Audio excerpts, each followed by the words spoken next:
Hello students, welcome to the another class of revision of BCR, your paper number 2 part B with me Darshan Solanki. In today's class, we are going to discuss your first and the most important chapter, that is your chapter number 1, communication. Now this chapter comes in your exam in question number 8, 9, 10 and 11. Okay, every question का सब question A will be from this particular chapter communication. ठीक है, दो mark के वो लोग questions पूछते हैं and these are very simple ones. Okay, however the language is important. You need to write the language which is given in the module. Okay, चलो so पहले तो समझते हैं कि कम्युनिकेशन क्या होता है. What is communication? ये जो मैं तुम लोग के साथ बोल रहा हूँ, ठीक है, I am the sender, you guys are the receiver. Okay, now when I'm communicating with you, I'm using a medium. What is the medium? YouTube. Okay, this is the medium. And when you will give me the feedback through your comments or through your likes or whatever it is, so that time the process will get complete. Okay, so what are the essentials in the process of communication? There must be a sender. Okay, there must be a channel, and obviously there has to be a receiver. And when the receiver will give the feedback, is when the entire process of communication gets complete. So without feedback the process of communication complete नहीं होगा. Clear हुआ? और ये होता क्या है? What is communication? जब मैं बोलता हूँ तो कम्युनिकेशन क्या है? एक एक्सचेंजिंग इंफॉर्मेशन के लिए का एक प्रोसेस है. मुझे कुछ मालूम है वो मैंने तुमको बताया, तुम्हें कुछ मालूम है वो तुमने मुझे बताया. Ideas, thoughts, feelings, emotions. Through what? Through speech, signal, writing or behavior. So this is the definition of communication. Clear हुआ? इसमें कौन कौन लोग रहते हैं? एक सेंडर रहता है. ओके, सेंडर का दूसरा नाम है एनकोडर. वो क्या करता है? मैसेज को एनकोड करता है. उसके बाद वो क्या करता है? मीडियम या चैनल यूज करता है और अपना मैसेज किसको भेजता है? रिसीवर. रिसीवर उसको डिकोड करता है, उस मैसेज को समझता है एंड फाइनली वो क्या करता है? फीडबैक देता है. तो this is the process of communication. अब देखो, कम्युनिकेशन का जो प्रोसेस है वो समझने के बाद लेट अस अंडरस्टैंड कि कितने टाइप के कम्युनिकेशन होते हैं. ओके, सो कम्युनिकेशन के जो टाइप्स है वो डिवाइडेड है on the basis of two major categories. Okay, एक तो है on the basis of channel. Okay, और दूसरा है on the basis of purpose and style. अब चैनल के अंदर verbal, non verbal and visual, ये तीन सब कैटेगरीज है. जब वर्बल आता है, what do mean by verbal communication? Verbal communication का मतलब ये होता है कि तुम वर्ड्स यूज करते हो, लैंग्वेज यूज करते हो और तुम अपना जो भी मैसेज है वो किसको कम्युनिकेट करते हो? तुम्हारे रिसीवर को. ओके, सो वर्बल के अंदर क्या यूज होता है? Majorly words and language. Okay, और इसमें फर्दर दो कैटेगरीज है. वर्बल में दो कैटेगरीज है. एक होता है तुम्हारा ओरल और एक होता है तुम्हारा रिटर्न. मुझे बात बताना, रिटर्न मतलब क्या होता होगा? रिटर्न मतलब मैंने कोई मैसेज किया, कोई लेटर लिखा, कोई ईमेल किया. ओके, और मैंने उसमें अपनी बात को कम्युनिकेट किया. सो that is what? That is return communication. Clear? अब ओरल मतलब क्या? ऑब्वियसली ओरल जैसे मैंने फोन कर दिया, वीडियो कॉल कर दिया, ठीक है, या तो फिर सामने सामने मिल गए, दैट इज ओरल कम्युनिकेशन. अभी जो मैं तुमको ये समझा रहा हूँ, this is what? Oral communication. And when I am writing on my iPad, it is the return communication. Clear हुआ? सो ओरल रिटर्न दोनों साइमल्टेनियसली चल रहा है. हाउएवर ओरल में ना कुछ एसेंशियल्स है. ओरल कम्युनिकेशन के कुछ एसेंशियल्स है. ओके, तो चलो आते और देखते कि ओरल कम्युनिकेशन के एसेंशियल्स क्या है. The most important thing is pronunciation. Okay, it is not pronunciation, it is pronunciation. जब मैं कुछ बोल रहा हूं, अगर उस पर्टिकुलर वर्ड का या उस पर्टिकुलर लैंग्वेज में मैं वो वर्ड को पर्टिकुलरली अच्छी तरीके से प्रोनाउंस नहीं करता हूं, तो कई बार सामने वाले को समझ में ही नहीं आता. Right? So pronunciation is very very important. Next is listening and conversation. कुछ लोग सुनते ही नहीं है. Right? Many people just keep on talking, they don't listen. So in order to become a good speaker, you have to first become a good listener. So पहले अच्छे से सुनो और फिर बोलो. एक होता है स्पोकन ग्रामर. स्पोकन ग्रामर मतलब क्या होता है कि जब तुम इंग्लिश लिखते हो, ओके, और जब तुम इंग्लिश बोलते हो, तो कुछ वर्ड्स जब हम बोलते हैं तो हम उसको खा सकते मतलब you can skip it. Okay, but जब हम लिखते हैं तो we can not skip it. Right? Because वो लिखना पड़ेगा तो ही सामने वाले को समझेगा, बट जब हम बोल रहे हैं तो सामने वाला समझ सकता है, ओके, बिकॉज वो स्पॉन्टेनियस हो जाता है, okay. So that is your spoken grammar. Next is vocabulary. Vocabulary is endless, okay. Even if you will turn 60, still you will not know some of the words, okay. So vocabulary is endless. Next is noticing language. Now when I say noticing language, it means like for example अगर तुमने किसी को पूछा कि can you do this, उसका मतलब क्या होता है कि तुम उसकी एबिलिटी चेक कर रहे हो, बट वहीं पर तुम अगर प्लीज वर्ड लगा दोगे या रिक्वेस्ट करोगे, ठीक है, सो क्या होता है ना, सामने वाला बंदा भी समझता है कि हाँ ये बंदा रिक्वेस्ट कर रहा है इसलिए मैं काम कर देता हूँ, ठीक है. सो जब भी हम कोई भी सेंटेंस बोलते हैं तो सामने वाला रिसीवर उसको नोटिस करता है, ओके, वो ध्यान से देखता है और वो समझता भी, इसलिए कई बार पता है लोग हमारी बात का गलत मतलब भी निकाल देते हैं. So that's why people notice your language, okay. So you should use such polite words like please, request, thank you, etcetera etcetera. Next is presentations face to face और वीडियो कॉन्फ्रेंसेस और video interview, okay. Now generally presentations में आपको बताया होगा कि आपको you know PPT इतने words का बनाना है, ओके, शॉर्ट पीपीटी बनाना है, ज्यादा लेंदी नहीं होना चाहिए, प्रेजेंटेशन फटाफट से होना चाहिए, थोड़ा क्रिएटिव होना चाहिए. तो ये सारे के सारे एसेंशियल्स है of your oral communication, okay. Now, after understanding the essentials of oral communication, we finish with our basic, that is verbal communication. Verbal communication होने के बाद next पे जाते हैं, that is your non-verbal communication. अब non-verbal communication के अंदर total 5 points है. सबसे पहला होता है तुम्हारा body language. Okay, body language मतलब क्या, फेस के एक्सप्रेशंस, कैसे वो कोई बात समझा रहा है, जैसे मैं अभी यहाँ पर मेरा हाथ यूज कर रहा हूँ, मेरे फेस के एक्सप्रेशंस चेंज हो रहे हैं, तो ये क्या होता है बॉडी लैंग्वेज. बॉडी लैंग्वेज भी कम्युनिकेट करती है, बहुत ज्यादा कम्युनिकेट करती है, क्लियर. उसके बाद एक बार बॉडी लैंग्वेज हो गया कम्युनिकेशन में, उसके बाद नेक्स्ट चीज तुम्हारा क्या होता है, most important is your para language. Now what is your para language. Para language मतलब जब मैं कोई चीज बोल रहा हूँ, कोई डायलॉग बोल रहा हूँ, तो उसमें मेरा टोन कैसा है, मेरा पिच कैसा है, कहाँ पर मैं पॉज ले रहा हूँ, ठीक है. जैसे मूवीज, ड्रामाज, वहां पर तुम देखते होगे लोगों का टोन और पिच चेंज होते रहता है, there is voice modulation also, right. So para language is very very important. Okay, next is your aesthetic communication. Now what is aesthetic communication? Aesthetic communication मतलब पेंटिंग्स के द्वारा कुछ मैसेज करना, जैसे डांस होते हैं, बहुत सारे ऐसे डांस होते हैं जो कुछ मैसेज देते हैं, ओके. सो डांसिंग, पेंटिंग, स्कल्पचर, ये सारा भी कुछ ना कुछ कम्युनिकेट करता है. Appearance, okay. इंडियन क्या, एवरी ह्यूमन कैन जज another person through his appearance because appearance speaks a lot, right? For example, if you go to your office in party clothes, obviously people are not going to accept it, right? So appearance is very very important and it communicates a lot, okay, because that is the first thing कोई भी notice करता है. And last is your symbols. Symbols मतलब जैसे for example कुछ hospitals के बाहर लिखा रहता है no horn, okay, silence zone, schools के बाहर ऐसा लिखा रहता है, या फिर तुम्हारे ट्रैफिक सिग्नल्स, ये सारे क्या होते हैं, सिंबल्स होते हैं. डेंजर का सिंबल होता है, ओके, वो भी कुछ ना कुछ कम्युनिकेट करता है.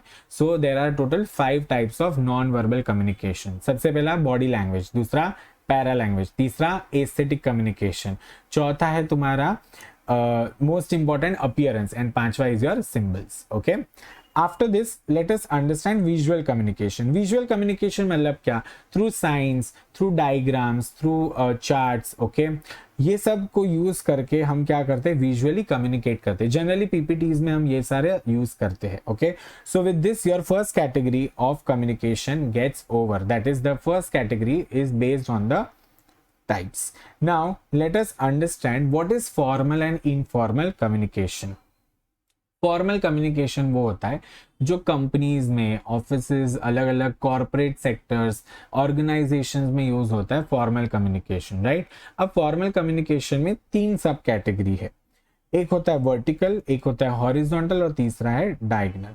जब मैं बोलता हूं वर्टिकल, वर्टिकल मतलब बॉस से लेकर एम्प्लॉय तक जा रहा है कोई भी मैसेज, या एम्प्लॉय से लेकर बॉस तक कोई भी मैसेज जा रहा है, उसको कहते हैं वर्टिकल कम्युनिकेशन. फिर होता है डायगोनल कम्युनिकेशन. डायगोनल मतलब क्या, एक डिपार्टमेंट का एम्प्लॉय है, वो क्या कर रहा है, दूसरे किसी डिपार्टमेंट के मैनेजर के साथ बात कर रहा है. And the last is your horizontal communication. Horizontal means people at the same level. Like for example, sales manager is talking with the purchase manager. So these are the two people at the same level. So that becomes your horizontal communication. So three categories. Number one is your vertical. Vertical means superior to subordinate and subordinate to superior. Next is your horizontal, people at the same level, and diagonal is two people of different levels, they communicate with each other. So these are the three types of your formal communication. Then what is informal communication? Informal communication वो होता है जो office का staff करता है, randomly कोई भी किसी के भी साथ बात कर लेता है. ओके, एम्प्लॉयज अगर एक ही लेवल के सारे एम्प्लॉयज है तो ऑब्वियसली वो थोड़ी डिपार्टमेंट देखेंगे, obviously they will communicate with each other for office purposes. Okay, so there is no particular format in informal communication. It is a friendly and unofficial way of communicating. Okay, so ये होता है तुम्हारा types of communication खत्म. इसके बाद आते हैं next, that is your network in communication. अब 5 टाइप के नेटवर्क है. कितने टाइप के? 5 टाइप के. सबसे पहला होता है तुम्हारा वर्टिकल नेटवर्क. वर्टिकल नेटवर्क मतलब क्या?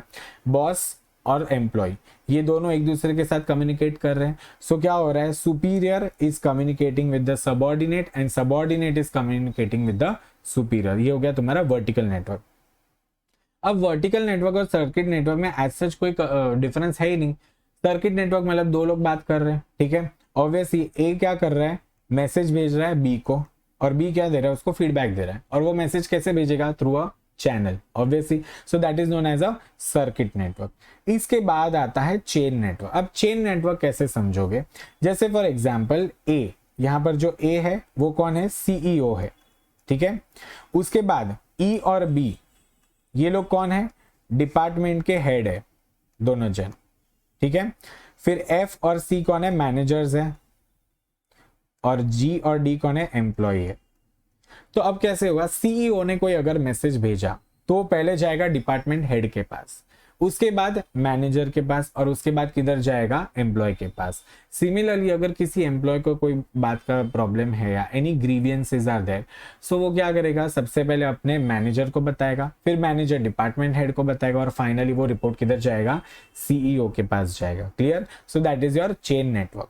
The next is your wheel and spoke. Wheel and spoke मतलब क्या? एक ऐसी ऑर्गेनाइजेशन जैसे सोल प्रोप्राइटरशिप. सोल प्रोप्राइटरशिप में क्या होता है कि एक जो बंदा ओनर रहता है वो सेंट्रल सर्वर बन जाता है, ठीक है. सब लोग क्या करते हैं? उसके पास आते, प्रॉब्लम्स लेकर कम्युनिकेट करते, और वो उनका जवाब देता है. क्लियर हुआ? सो that is what central server. एक बंदा सेंट्रल सर्वर है, वो इंस्ट्रक्शंस भी देगा, ऑर्डर भी देगा, लोगों के प्रॉब्लम्स भी सॉल्व करेगा, सारी की सारी चीजें वो अकेला करेगा. So that becomes your wheel and spoke network. Okay, the next and the last is your star network. Star network मतलब there is no particular way of communicating. You can communicate with any random person. किसी के भी साथ कुछ भी communicate करो is known as the star network. ठीक है, उसमें कोई तरीका नहीं. तुम बॉस से भी जाके बात करो, तुम डिपार्टमेंट हेड के भी साथ बात करो, तुम एम्प्लॉय के साथ भी बात करो, कुछ फर्क नहीं पड़ता. It is as good as your unofficial और इनऑफिशियल कम्युनिकेशन. क्लियर? चलो, so these are the types of network. After the types of network, let us understand the characteristics of effective communication. ऐसी कौन सी चीजें होनी चाहिए जिससे तुम्हारा कम्युनिकेशन इफेक्टिव हो जाए. ओके, सो सबसे पहली and the most important thing is clarity. तुम जो भी कुछ बोल रहे हो या जो भी कुछ लिख के कम्युनिकेट कर रहे हो, इट शुड बी क्लियर. सामने वाले रिसीवर को या जिसको भी तुम भेज रहे हो उसको समझ में आना चाहिए, राइट. सो तुम्हारा स्पीच, तुम्हारे words should everything should be clear. Next, conciseness. What do mean bye conciseness? Precise. भाई मुद्दे की बात करो, आजू बाजू की पंचायत नहीं जाननी है, ठीक है. जो कुछ भी है, जो भी मैसेज है, उसको स्ट्रेट फॉरवर्ड अच्छी तरीके से सिंपल वे में पॉइंट टू पॉइंट लिखो. उसको क्या बोलते हैं? कंसाइज. किसी के पास लंबे लंबे भाषण और लंबे लंबे चैट्स पढ़ने का टाइम नहीं होता है. Next is कॉन्क्रीटनेस. कॉन्क्रीटनेस मतलब क्या? जो भी तुम कम्युनिकेट करते हो उसमें दम होना चाहिए. Okay, it should be tangible. Okay, it should be based on some data. ऐसे ही नहीं रैंडम में हवाई पुलाव नहीं करना है, ठीक है. सो that is very very important. Next is coherence. Coherence मतलब क्या? जो तुम सोच रहे हो और जो तुम बोल रहे हो उसमें एक लॉजिकल ब्रिज होना चाहिए, या जो तुम सोच रहे हो और जो तुम लिख रहे हो उसमें एक लॉजिकल ब्रिज होना चाहिए. बराबर? अगर तुम सोच कुछ अलग रहे हो और तुम लिख कुछ अलग रहे हो तो उसमें कोई लॉजिकल ब्रिज ही नहीं हुआ, पूरी इलॉजिकल बात हो गई, राइट. कई बार ऐसा होता है हम कुछ सोचते हैं और हम कुछ अलग ही बोलते हैं, मतलब there is no coherence in the thoughts and what we are speaking, right. चलो, नेक्स्ट इज कंप्लीटनेस। आधी अधूरी बातों से बहुत प्रॉब्लम हो सकती है, ठीक है। So when ever you communicate certain thing, जो कुछ भी बोल रहे हो it should B complete, okay. It should B, मतलब सामने वाले बंदे को समझ में आना चाहिए, बिकॉज इनकम्प्लीट अगर स्टेटमेंट होगा तो उसको समझ में ही नहीं आएगा, और कई बार ऐसा भी होता है कि वो अपने हिसाब से कुछ अज्यूम कर लेगा, ठीक है। Last is courteousness. Now when I say courteousness, it means कि तुम्हें पोलाइट रहना है। जब भी तुम कुछ बोल रहे हो तो सामने वाले इंसान का भी टेम्परामेंट देखकर बोलना होता है, right. You should be polite, you should be very empathetic, okay, while you communicate, you should be respectful. And next is listening for understanding, okay. Many people do not follow this. Why? Because they never listen, okay. In order to understand, कोई भी चीज समझने के लिए पहले तुम्हें उसको सुनना पड़ता है। एक बार उसको अच्छे से सुनोगे तब जाके तुम उसको समझ पाओगे, और तब जाके तुम उसको इंटरप्रेट कर पाओगे, यस और नो। सो पहले जो रिसीवर बोल रहा है, जो सेंडर बोल रहा है, उसको रिसीवर को सुनना चाहिए अच्छी तरीके से, फिर रिसीवर को अपना फीडबैक देना चाहिए। तो क्या होएगा, कम्युनिकेशन जो होगा बहुत ही ज्यादा इफेक्टिव हो जाएगा। Focus and attention, very very important, okay. जब तुम पढ़ाई करने बैठते हो तभी इसलिए हम बोलते हैं ना कि तुम फोन यूज मत करो। क्यों? क्योंकि तुम्हारा अटेंशन ही नहीं रहेगा, तुम फोकस नहीं रहोगे। तुम्हारा थोड़ी देर में इंस्टाग्राम, थोड़ी देर में स्नैपचैट, थोड़ी देर में व्हाट्सएप, ये सब जगह पर तुम्हारा डाइवर्ट होता जाएगा। इसमें क्या होता है कि you can not study well. Similarly when you are looking और you are watching this lecture, you should make sure that you turn off all your notifications of Instagram and Snapchat, okay. Next is your emotional awareness and control. If you are not emotionally well, अगर तुम दुखी हो, अगर जैसे किसी के यहाँ कुछ ऐसा इंसिडेंट हो गया, सो वो बंदा कॉन्सेंट्रेट नहीं कर पाता। इसमें क्या होता है कि जो सेंडर कुछ बोल रहा है वो समझ ही नहीं पाता है। क्यों? क्योंकि he is not emotionally sound, he is not emotionally well, okay. And that is the reason it can lead to an ineffective communication. So total 9 characteristics है of your effective communication. Clear? इसके बाद जहां पर effective communication नहीं होता, वहां पर वो क्यों नहीं होता? Because of some barriers. So let us understand the barriers of communication. अब देखो, there are again 8 to 9 types of barriers. सबसे पहला और सबसे मोस्ट कॉमन बैरियर होता है जिसको बोलते हैं फिजिकल बैरियर, ओके। जैसे अभी मैं यहाँ पर लेक्चर ले रहा हूँ और पीछे किसी की शादी हो रही है, उसकी शहनाई बज रही है, ओके। या फिर फॉर एग्जाम्पल कहीं बाजू में कोई कंस्ट्रक्शन वर्क चल रहा है, तो क्या हो रहा है ना, इट इज अ बैरियर। सो वो क्या है, नॉइज बैरियर हो गया, ठीक है। जैसे तुम घर पे पढ़ाई कर रहे हो और मम्मी टीवी लगाकर बैठ गई, so again it is a barrier, तुम अच्छे से पढ़ नहीं पाओगे, ठीक है, अच्छे से लेक्चर नहीं देख पाओगे। So noise is a part of physical barrier, और ऐसे बहुत सारे अलग अलग टाइप के बैरियर्स होते हैं, physical barrier. Next is your organizational structure barrier. जैसे फॉर एग्जाम्पल, और एक ऑर्गेनाइजेशन है, वहां पर ऐसा होता है कि एक एम्प्लॉय को अगर कोई कंप्लेंट करनी है, ठीक है, किसी दूसरे एम्प्लॉय की या किसी मैनेजर की, मेन बॉस को, और वो उसने लेटर लिखा और वो वहां तक पहुंचा ही नहीं, तो ये क्या हो गया? ये तो एक बैरियर ही हो गया ना, कि ऑर्गेनाइजेशन का स्ट्रक्चर इतना वास्ट है, 12 लेवल है ऊपर, ओके, और सबसे ऊपर है बॉस। तो उन 12 लोगों के टेबल पे जाएगा जाएगा धीरे धीरे करते करते, मतलब फिर तो मतलब कोई बात ही नहीं हुई ना, बिकॉज ऑर्गेनाइजेशन का स्ट्रक्चर ही ऐसा है कि कम्युनिकेशन इफेक्टिव हो ही नहीं सकता, यस और no. So it is again a barrier, okay. Next is language barrier. Language is the most difficult barrier. Why? Because अगर तुमको सामने वाले की लैंग्वेज ही नहीं समझ में आती तो तुम उसके साथ कम्युनिकेट ही कैसे करोगे, यस और नो। जैसे फॉर एग्जाम्पल, अगर मैं पूरा लेक्चर फ्रेंच में बोलूंगा तो तुमको कुछ नहीं समझ में आएगा। क्यों? क्योंकि you don't know French, right. So that's the reason language can be a big barrier when it comes to communication. Next is your cultural barrier, okay. Many a times जब एस्थेटिक कम्युनिकेशन होता है तो cultural barriers बहुत ज्यादा होते हैं। क्यों? क्योंकि हर किसी का कल्चर अलग अलग है, यस और नो। जैसे एक देख लो, कॉमन वेडिंग ही देख लो। अभी गुजराती वेडिंग अलग तरीके से होती है, मारवाड़ी वेडिंग अलग तरीके से होती है, पंजाबी वेडिंग अलग तरीके से होती है, तो हर एक का कल्चर अलग अलग है। इसमें क्या होता है कि कम्युनिकेशन में कभी कभी वो एक बैरियर भी बन सकता है, बिकॉज पीपल विल से कि नहीं हमारे में तो ऐसा होता है, आप में ऐसा होता है, तो वो भी एक तरीके का बैरियर हो गया। इसके बाद next is your emotional barrier. Again, अगर तुम इमोशनली साउंड नहीं हो, if you are disturbed, then obviously तुम सामने वाले का मैसेज अच्छे से नहीं समझ पाओगे। Next is your attitude barriers. Attitude barriers is very very important. जैसे फॉर एग्जाम्पल, अगर तुम्हारा कोई बॉस है या तुम्हारे कोई सर है, ठीक है, वो तुम्हारा कभी डाउट ही नहीं सुनते, ओके या तो फिर तुम्हारा कोई बॉस तुम्हारी कभी प्रॉब्लम सुनता ही नहीं है, उसमें एक अलग ही एटीट्यूड है, तो फिर तुम अगली बार से उसके पास जाओगे ही नहीं। क्यों? क्योंकि ऑब्वियसली वो एटीट्यूड दिखाता है, वो मेरी बात सुनता ही नहीं है, जिसकी वजह से क्या होता है, एम्प्लॉय का मोरल कम हो जाता है। क्लियर हुआ? So attitude is also a major concern in companies. Next is perception barrier. Perception मतलब क्या, कि पहले से ही किसी के बारे में हमने एक पिक्चर बना दी कि इंसान खड़ूस है, ठीक है, ये इंसान तो ऐसा है, ये तो वैसा है, ठीक है। तो पहले से ही अगर हमने कोई नेगेटिव परसेप्शन बना लिया तो उसके वजह से क्या होगा, ऑब्वियसली कम्युनिकेट अच्छे से नहीं कर पाएंगे। Next is physiological barrier. Physiological barrier मतलब क्या, जैसे फॉर एग्जांपल किसी की तबीयत खराब है और वो लेक्चर में है, तो ऑब्वियसली वो अच्छे से नहीं सुन पाएगा, नहीं समझ पाएगा। Why? Because he is not physically fit. Okay, जैसे फॉर एग्जांपल कोई अंधा है, कोई मतलब किसी को कोई दूसरी, if a person is handicapped or if a person is challenged, okay, so obviously it becomes a barrier when it comes to communicate with that person.